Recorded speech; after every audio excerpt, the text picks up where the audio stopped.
Hi hello welcome to my channel. ఇవాళ నేను మామిడికాయ పప్పు అయితే చేస్తున్నాను అనమాట. ఎవరికి ఇష్టం ఉండదు చెప్పండి, చాలా అంటే చాలా బాగుంటుంది కదా. నేను కూడా ఇది ఫస్ట్ టైం అయితే చేస్తున్నాను అనమాట. మామిడికాయ పప్పు చాలా అంటే చాలా బాగా వచ్చిందండి. తప్పకుండా మీరు కూడా మీ ఇంట్లో ఎలా అయితే ఒకసారి ట్రై చేసి చూడండి. ముందుగా ఇప్పుడు ఒక కడాయిలోకి నేను కందిపప్పు తీసుకొని బాగా వాష్ చేసుకొని పెట్టేసుకున్నాను అనమాట. ఒక గ్లాస్ కందిపప్పు, ఒక పిడికెడు పెసరపప్పు తీసుకున్నాను అనమాట. పెసరపప్పు ఎందుకంటే టేస్ట్ బాగుంటుందన్నమాట. ఒక పిడికెడు అయితే తీసుకున్నాను. అండ్ ఇక్కడ గ్రీన్ చిల్లీ, టమాటో అయితే నేను ఒకటైతే వేసుకున్నాను అనమాట. అండ్ ఒక మామిడికాయ మొత్తం వేసుకున్నాను. అండ్ కొద్దిగా పసుపు, సాల్ట్ ఇవన్నీ అయితే వేసేసుకోవాలన్నమాట. ఇప్పుడు ఇందులోకి వాటర్ అయితే పోసేసుకుంటున్నాను అనమాట.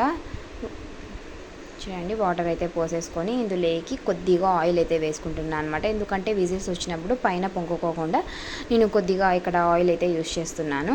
ఇప్పుడు నేను ఇక్కడ ఒక 5 విజిల్స్ అయితే పెట్టేశాను అనమాట. బాగా మెత్తగా అయితే ఉడికిపోయిందండి 5 విజిల్స్కే. ఎందుకంటే ఇక్కడ ఎర్ర కందిపప్పు వచ్చేసి చాలా త్వరగా అయితే మెత్తగా అయిపోతుంది అనమాట. చూడండి, త్వరగా అయితే కుక్ అయిపోయింది.